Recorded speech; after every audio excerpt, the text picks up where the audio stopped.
Fi on this torch. Pressure onto VP, they could take Fi down already, catching the group, which then hits their ultimate charge. Yeah, just Naga showing off all of their mechanics going up against Sparker, usually one of the most feared duelists in EMEA. Not quite as much burst coming out of a Phoenix to begin with until you get up close in person, at least. Ensong Inferno is going to be up for VP, but it's not going to be an ultimate to open up the fight. Too much off the back of this one as they're going to try and track down Nevix, forcing out the Symbiotic Resilience, and guess what? The Invisible Woman ultimate is gone when it comes to that healing, so relying on the raw mechanics. Navi, though, they don't really feel too threatened. They can still move on forward. Symbiote, oh my goodness, 3 minds controlled, and they all just walk towards their doom. It's a grim march for the side of Virtus Pro as Navi. Their control of these engagements is second to none. Yeah, and Jerky is entirely out of the way of danger. Sparker going to be poking through the back, and here is Trust Me marauding towards the back. The Vikings looking for their own Lindisfarne to try and loot their way through. Naga there with the follow-up, down to only 94, but has the Snowflakes, who is getting that continuous healing redirected from the tanks and the Vanguards. The Phoenix, Fi is going to have so much more pick potential with the ultimate now, because you don't have to stack it up with another ultimate coming on through. Plus, you now gain access to the Fantaforce team up with Saipe, so you have more sustainability. What you have to worry about, though, is 2 full flyers going up against the Star-Lord Galactic Legend.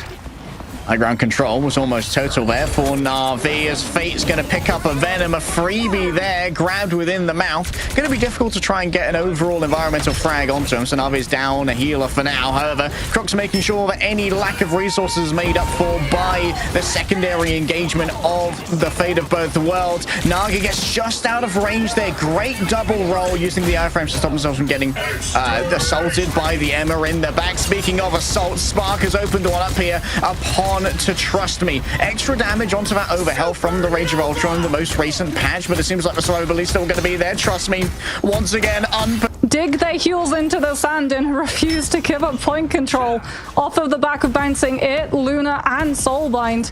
Virtus Pro need to find these picks right now. Fi has to be able to do something that necessitates having this torch getting full pocketed by the Ultron.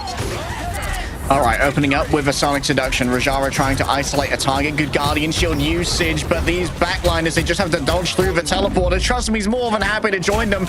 So no invites for a party for me. Spark is down. Finally a frag to make some purchase in towards the back, but here comes the Karmic Revival. Anyone who falls will instantly be returned, but Sparker is still the first one to go down. It's Naga in the back getting it done, forcing out an invisible boundary in less of an ideal positioning, stealing away like a bandit. With the mini health pack, Fate goes through the portal and just heads in. The backline. Fantastic at breaking 3-3 so far. Well, I wouldn't even classify it as soft dive right now. Trust Me is going in, forcing the resources, then staying in long enough for the resources to be done and still finding the elimination. Fi this time around, in terms of the musical chairs, swaps over to the Winter Soldier, classic CEC, as well as the ability to drop Jerky in the skies if able to land one of those tainted voltages. And Navix makes a play for the backline now, forcing out the regen domain defensively for the Loki, so it's not aggressively that for the, which means that Navi still have the opportunity to set up for a dive off of the high ground to stall Virtus Pro's approach even further. Okay, so we've got to look at clone management here from Fate as well to stop easy resets coming through from the side of Fi. Nevix at least has a little bit of advanced positioning to try and work with, which has been a rarity for Virtus Pro. They actually get to try and design an engagement. Yeah, they were able to push Trust Me out of that area as well on the high ground, so the backline is now going to have an easier time scouting the vent. To zero real bloody quick. Still holding on to this Kraken impact. Maybe it's the threat of the Kraken impact, which is more important than the ult itself. Yeah, Fate's really being kept in check in terms of where he utilizes those doppelgangers because of the Kraken impact reset. So here is Navi going to be tasked with trying to find a copy onto potentially a Luna with the God of Mischief. Rajara comes on through with Freedom Charge. Finzi with the Eye of Agamotto sets up for Fi to come on out with the Kraken impact. Layered on top is the Ensong Inferno. And Virtus Pro are throwing everything, including the kitchen sink, into this fight to guarantee that Navi don't stall it. Oh, the culling aura still good. Finzi super low, but Melee gets it done up close and personal with Nevix, who just uses the Dark Death. So too will Dritter be able to start refreshing those seeds off of those crits. Is Navi still going to be holding that position? Level 1 Crook with the damage booster ready out into Rajara. The Vanguard's building up their ultimates in record time. Naga just disappeared. Fire managed to get them with the stream of bullets. And look at that. Fincy wrapping around behind the Magneto. Once again, it's going to be an all-out stall on the cart here for Navi. They're doing their best to prioritize the objective and just get really good objective discipline.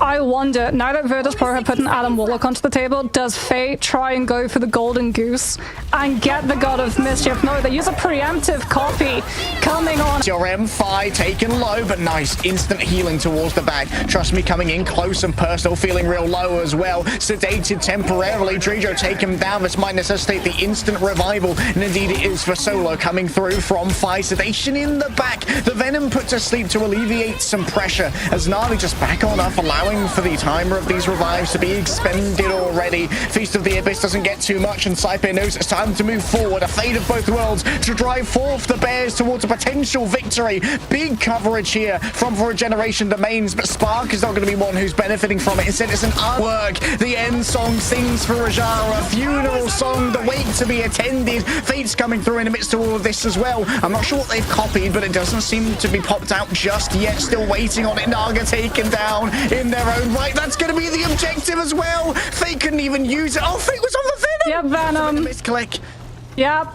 It was the Venom, which is why we didn't hear the ultimate going off to allow Navi through the door frame and back onto that objective. And Virtus.pro will continue on the absolute edge of their seats in these eliminations. Maybe Virtus.pro goes a little bit overextended, too close to the sun for Navi to be able to pull one forward out of position with either the magic or this invis. But Rajara is taking so much entry damage just to let Fate build up his ultimate before the fight begins. They're running out of time. They have to go in with the Darkchild jerky spinning to win.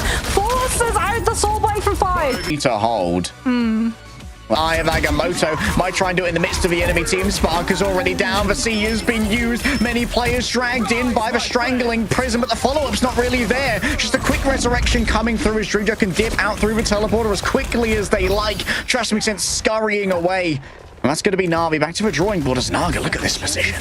Yeah, I mean, he's on the Starlord now too, so he can follow up even better with the Venom and that magic, putting pressure onto Sparker potentially on this rocket too. Melting the rocket, removing the BRB. Navi have the ultimate economy. Has been movement on the cart as well. Oof, I mean, Virtus.pro try to peel, yeah, and then...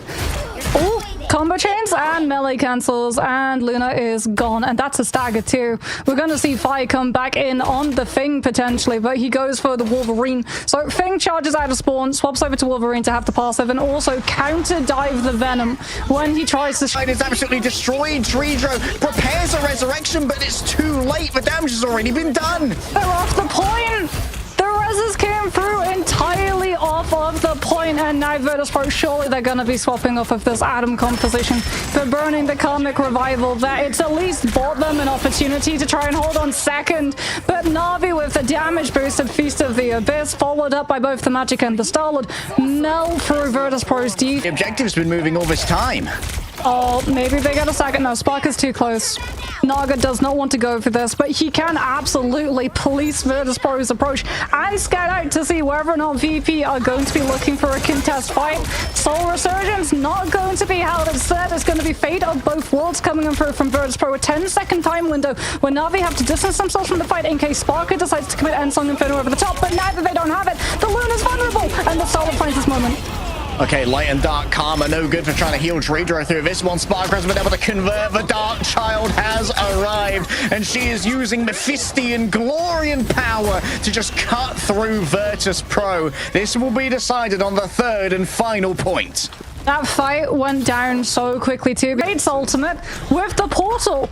And unfortunately, no one's blocking the stranger for the back of it. Trust me, already in deep towards Virtus.pro's backline, trying to put pressure onto that Adam. Galactic Legend is going to be able to do all the more for that. Forces out Meteor M to have to peel for it. Endsong Inferno synced out of time with the Mag ultimate because it had to be used before. Heading towards the back, Spark can't find any casualties off the back of it, but now the Face of the Abyss could try and convert the Dark Child. He's just managing to get it all done a little bit more on top of that. A cheeky little portal to get Vanguards onto point, but Element Guns will blast on through, and the radioactivity is reaching critical levels here for Navi. Born to win, their name would scream, and their actions say that that motto is true. The world champions stay on top. Strings from the Magic because they always made sure to have to beat FaZe if they...